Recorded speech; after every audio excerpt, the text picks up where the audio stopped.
is the right word here. But basically, sorry, I've just realised I need to up something here. What's going on? Okay. So basically, the improv thing, I don't really know what it is. It's like a writing task, whatever.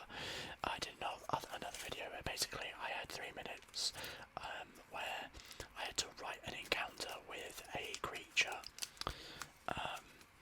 from the monster manual, and we're going to do the same thing today. So I've got a random number generator, and we're going to do the same thing, except this time I'm going to up the ante. I'm going to make it a bit more interesting, and rather than just one, I'm going to be doing 2. So it's going to be each time I'm going to generate 2 numbers.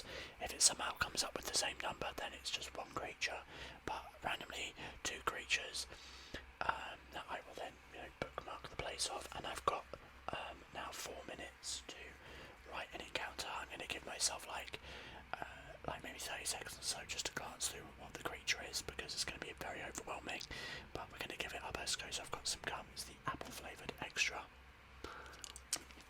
I've got some Pepsi on the side, or Coke on the side.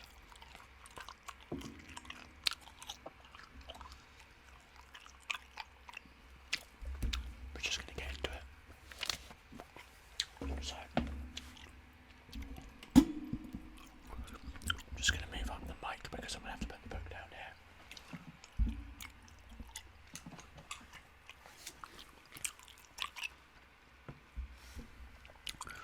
So this could be literally anything. We're going to just start off by doing our numbers. So the first one is going to be 226.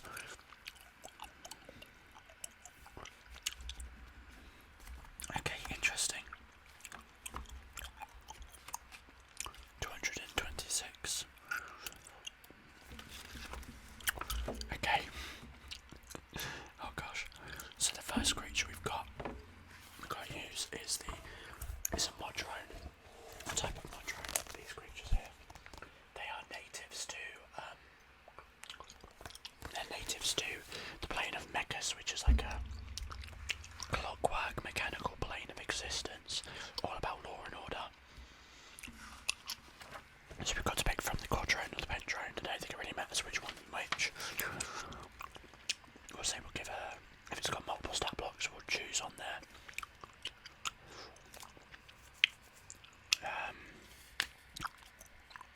So there we go. They're basically like robots, that's one thing. Let's see what the next number is. 345. That's going to be hard, isn't it?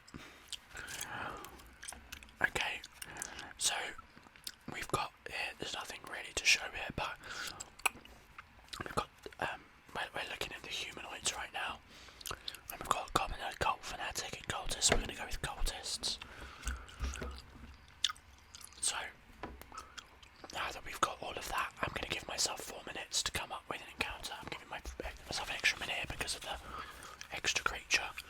So, our time is going to start now. It's going to go quiet, probably no talking really.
got some modrons, specifically the page of quadrones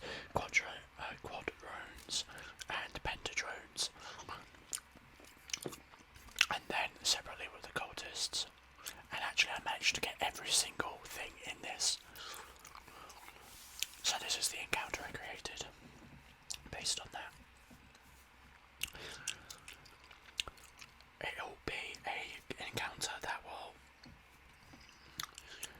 is more reasonable to take place in Planescape, which is actually the setting of this map behind me. Well, I should do that. I know it's a real digress, but I should do a video where I just go over the maps from different D&D games. I should do that. Anyway, so I came up with this encounter that will most likely take place on Planescape because it makes more sense, but it could be placed anywhere really.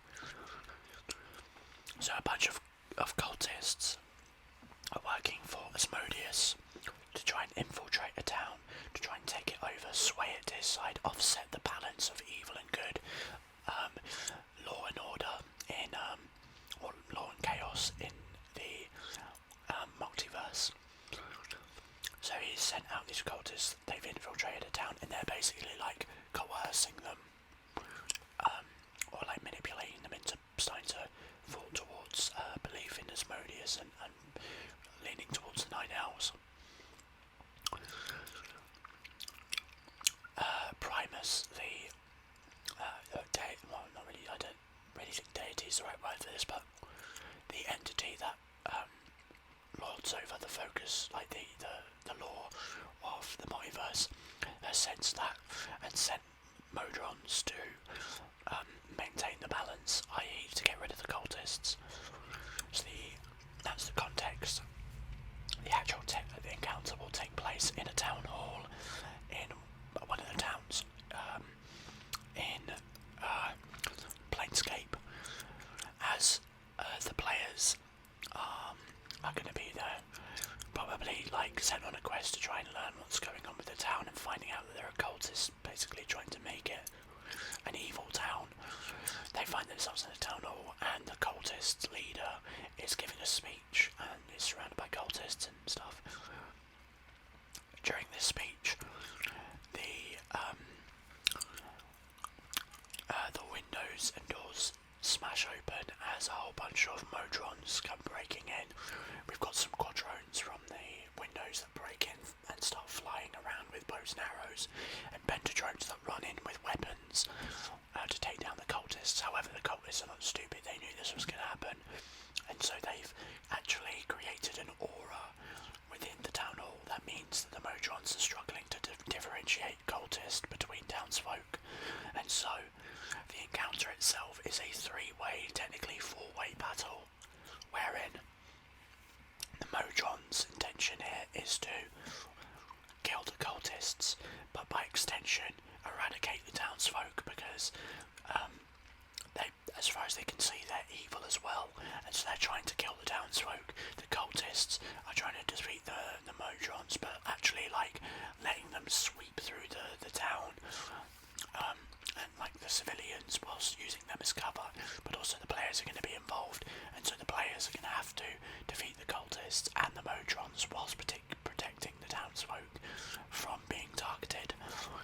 So it's a dynamic fight, and within that we've got all of both modrons from that page, the quadrone and the pentadrone, and then from that page with the humanoids, we've got the cult fanatic, which is the leader, the cultists, and the commoners. So we've actually included every single thing from the page, which is pretty cool.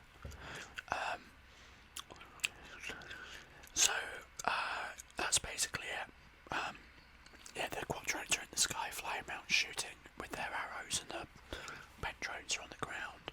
And then we've got the cultists and the cult leader and the commoners. So yeah, that's basically the notes of that. Not like a super in-depth encounter, but like immediately that's an idea, right?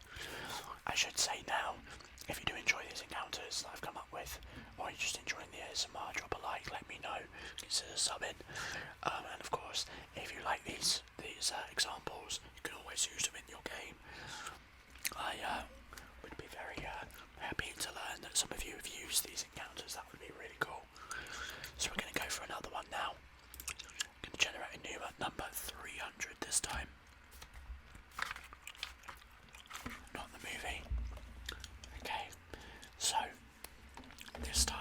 starting off with a white, which is like an undead warrior.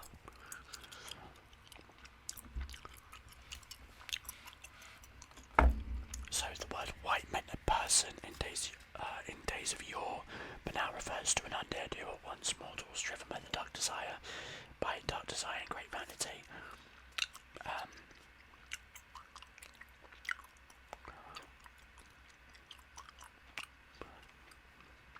Possesses the memories and drives their formerly living selves.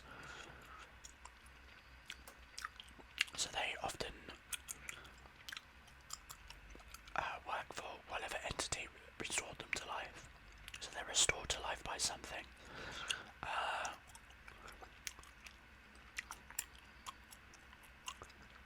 Basically an undead warrior. And it can speak, of course. It's like it's not like a zombie. It's like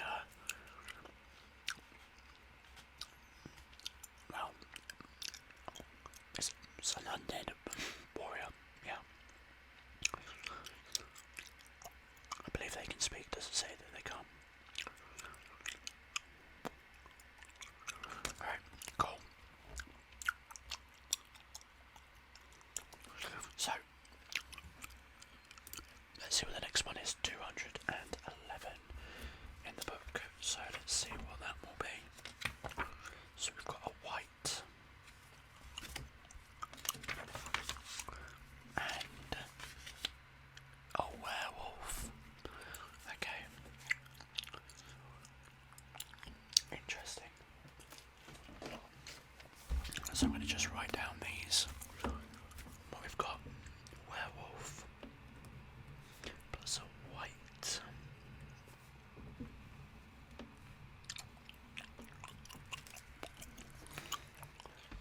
I just want to check the white CR and then we'll start up. Okay. So once again, we're going to give ourselves 4 minutes. Let's get going. Time is started.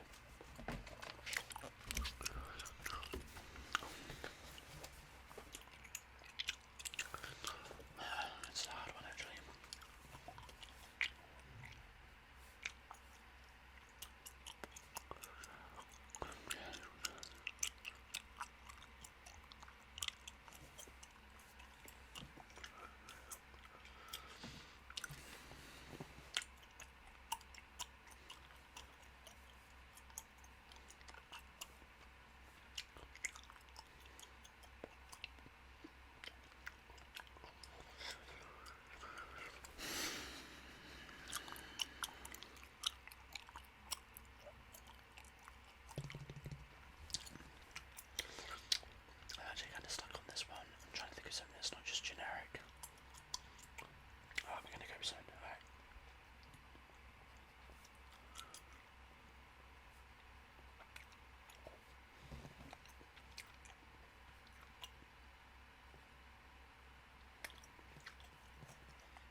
weakest of the ones that I've done before. It took me like a whole minute to even like come up with an idea that I felt was worth pursuing, but this is what I've come up with. So the idea I've created predominantly would be set in Barovia in the Curse of Strahd campaign, or that setting at least.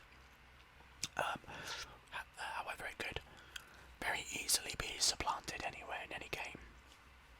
But I've just written these things for those reasons. But you can like substitute very easily. So I've written that the white is itself an old sergeant of some kind of army, brought back by some kind of dark entity, maybe some kind of like evil god or something like that, or maybe I don't know. I didn't really think that far into it. But when this white was returned to life, he came up with one goal, and that was to overthrow Strahd, or insert other leader here. Now, if you can incorporate revenge into this, that would be pretty cool as well. And as such, has decided to implement his own rule. He's begun kidnapping, torturing people, and turning them into werewolves to create this wild army to rival Strahd or some other entity.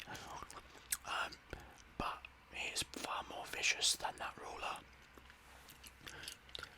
and way more direct. Like he actively goes and kidnaps people, tortures them, and is overall just a real piece of shit. The specific encounter that I've come up with would be after like probably a bit of a dungeon crawl. So eventually, after going through this guy's hideout, this guy's lair, you would come upon this final chamber, and I'm imagining like a subterranean fortress of some kind, cold stone walls, chains that dangle from the ceiling, blood everywhere, dried and fresh, and cages around the room, and in many of those cages are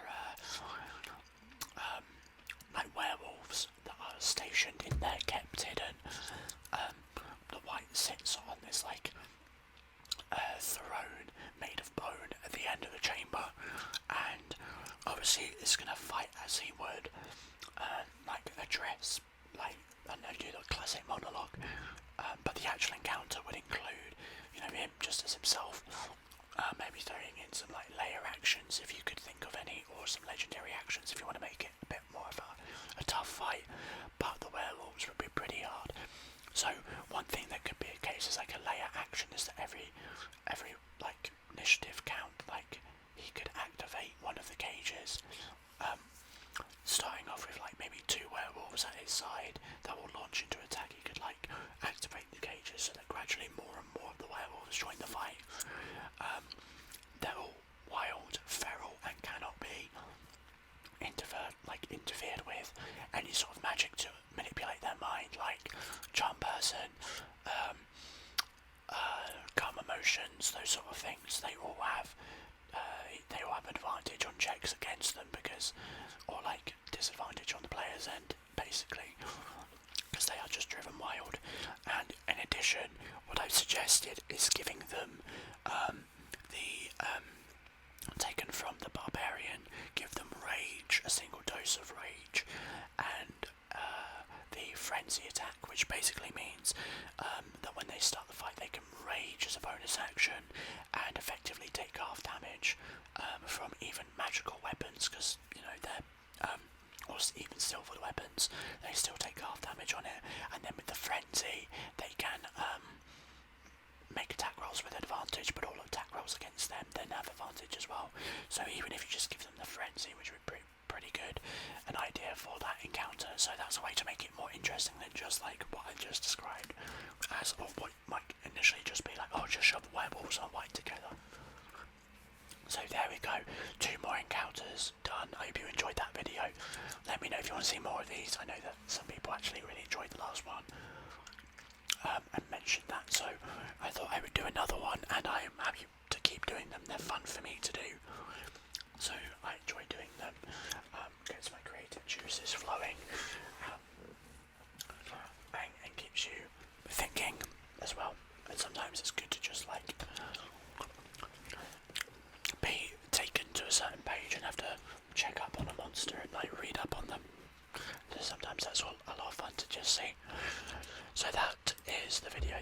much for listening in. If you enjoyed, remember, drop a like. If you are not subscribed, then you should be. If you made it this far, go and hit that button.